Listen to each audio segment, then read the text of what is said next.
옛날 이야기를 시작할 때 우리는 흔히 호랑이 담배 피우던 시절이라고 합니다.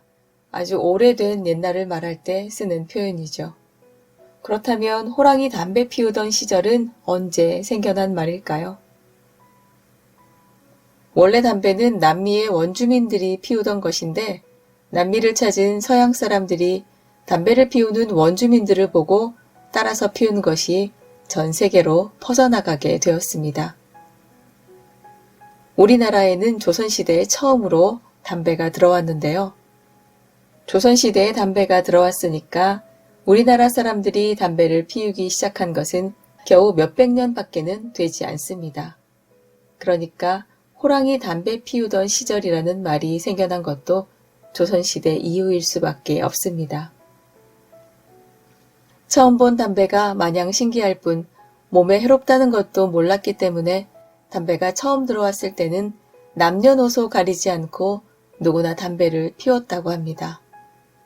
궁궐에서도 임금과 신하가 마주 앉아서 담배를 피웠는데 그러다가 광해군이 신하들에게 담배 연기가 싫으니 앞으로 자기 앞에서는 담배를 피우지 말라고 했고 그 뒤로는 지위가 높거나 나이가 많은 사람 앞에서는 담배를 피우지 않는 관습이 자리 잡게 되었다고 합니다.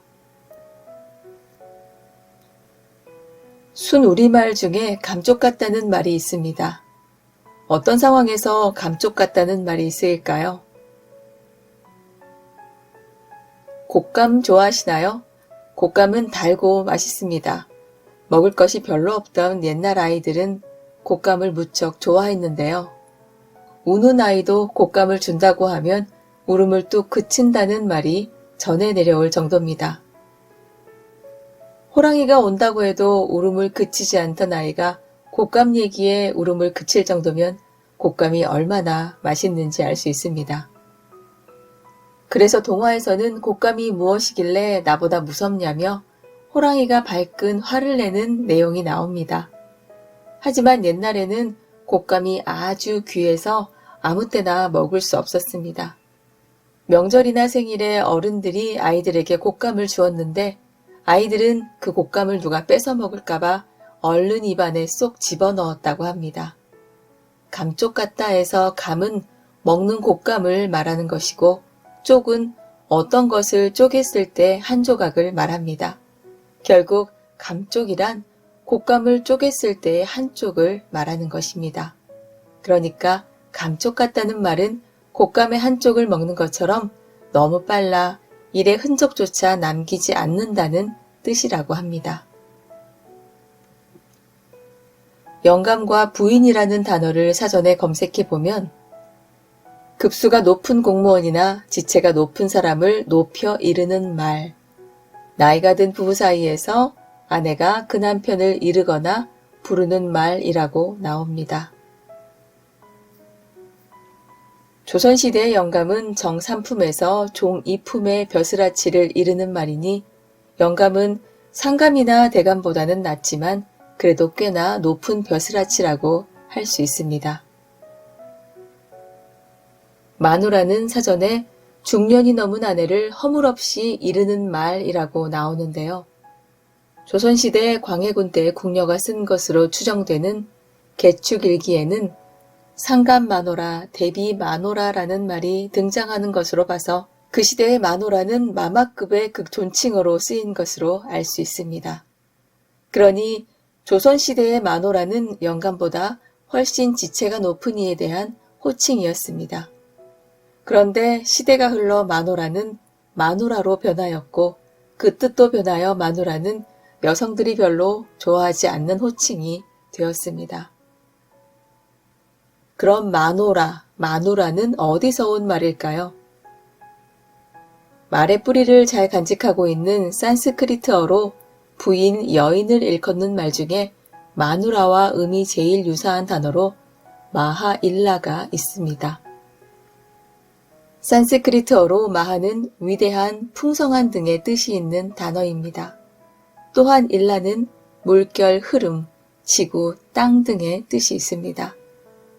그러므로 마하일라는 위대한 물결, 풍성한 땅이라는 뜻을 내포하고 있습니다. 또 마누라를 생각, 사람, 남자라는 뜻의 마누와 결과를 가족이라는 뜻의 라의 합성어로 보면 마누라는 사람 또는 남자에게 사랑, 소망, 밝음 등을 주는 보석 같은 존재라고 할 수 있습니다. 뜻을 찾아보니 마누라라는 단어가 아주 예쁜 단어라는 것을 알 수 있습니다. 시치미를 뗀다라는 말 자주 사용하죠. 시치미를 떼다.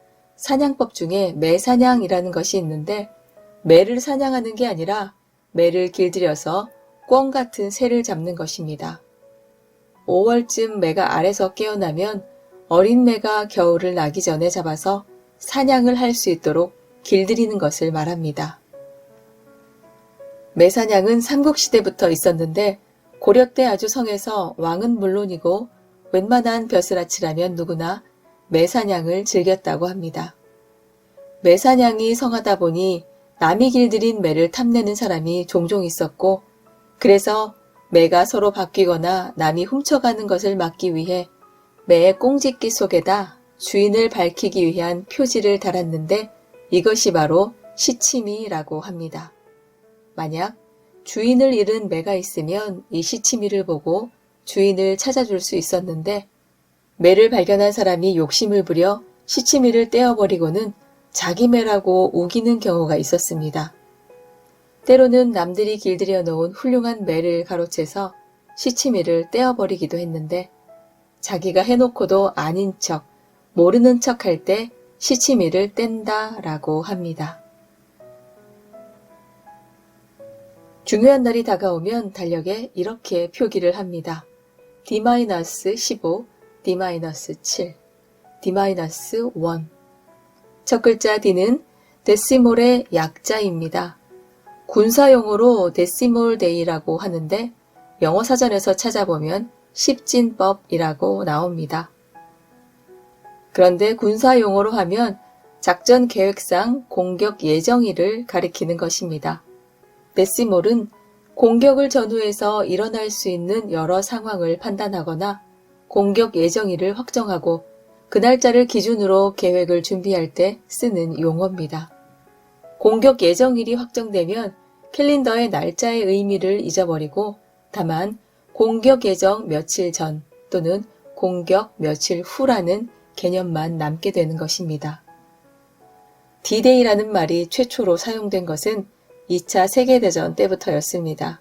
연합군 측에서 노르망디 상륙작전을 앞두고 날짜를 정해놓은 뒤에 이것을 D-Day라고 했고 그 첫 D-Day는 1944년 6월 6일이었습니다. 이제 D-Day라는 말은 군사 목적만이 아니라 일상 곳곳에서 널리 쓰이고 있습니다. 저도 휴대폰에 D-Day 표시를 해두었는데요. 1월 4일이 제가 달리기를 시작한 지 1년이 되는 날입니다. 오늘은 자주 사용하고 있지만 언제부터 사용했을까 하는 궁금한 몇 가지를 찾아 전해드렸습니다. 오늘도 끝까지 들어주신 여러분 고맙습니다. 안 들은 척 시치미 떼지 마시고요. 구독과 좋아요로 저를 응원해주세요. 아이즈였습니다.